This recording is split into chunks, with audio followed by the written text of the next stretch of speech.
शिमला में पैसेंजर विमान को इमरजेंसी ब्रेक लगाकर रोका। शिमला में पैसेंजर विमान को इमरजेंसी ब्रेक लगाकर रोका। लैंड करने पर भी स्पीड कम नहीं हुई। डिप्टी सीएम और डीजीपी भी बैठे थे।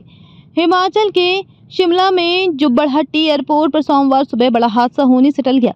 दिल्ली से शिमला आए एलायंस एयर के ATR विमान को तकनीकी खराबी आने के बाद इमरजेंसी ब्रेक लगाकर रोकना पड़ा। बताया गया है कि लैंडिंग के बाद विमान की स्पीड कम नहीं हुई थी। विमान में हिमाचल के डिप्टी सीएम मुकेश अग्निहोत्री और डीजीपी डॉक्टर अतुल वर्मा सवार थे। दोनों दिल्ली से शिमला लौट रहे थे। एलायंस एयर का 42 सीटर विमान दिल्ली से सुबह शिमला आता है। विमान में क्रू मेंबर समेत 44 यात्री थे। ये फ्लाइट दिल्ली से शिमला, शिमला से धर्मशाला, धर्मशाला से शिमला और शिमला से शाम को वापस दिल्ली जाती है। फिलहाल अगली तीनों फ्लाइट रद्द कर दी गई हैं। डिप्टी सीएम मुकेश अग्निहोत्री ने कहा, रनवे शॉर्ट पड़ गया या फिर लैंडिंग में दिक्कत आई। अचानक जोरदार तरीके से ब्रेक लगाई। इसके बाद उसे पॉइंट पर रोका गया। करीब 20 से 25 मिनट हम प्लेन में ही रहे।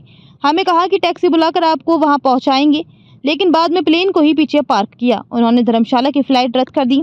हमारे विधायकों को फ्लाइट से शिमला आना था, लेकिन अब वे गाड़ियों से आ रहे हैं। कुछ तो टेक्निकल घटित हुआ है, ये अथॉरिटी ही बता सकती है। हम तो यही कह सकते हैं कि लैंडिंग ठीक नहीं हुई। हमें कोई अलर्ट नहीं दिया गया। जुब्बड़हट्टी एयरपोर्ट के ऑफिशिएटिंग डायरेक्टर KP सिंह ने बताया, लैंडिंग के वक्त तकनीकी खराबी आई। सुबह दिल्ली से ये विमान जांच के बाद ही उड़ा है। सुबह की उड़ान के वक्त इसमें कोई खराबी नहीं थी। खराबी को इंजीनियर चेक कर रहे हैं। फिलहाल धर्मशाला की फ्लाइट को कैंसिल कर दिया गया है। सूत्रों के अनुसार लैंडिंग के बाद रनवे खत्म होने को था, लेकिन विमान की स्पीड कम न होने के कारण विमान रनवे के आखिरी पॉइंट तक पहुंच गया।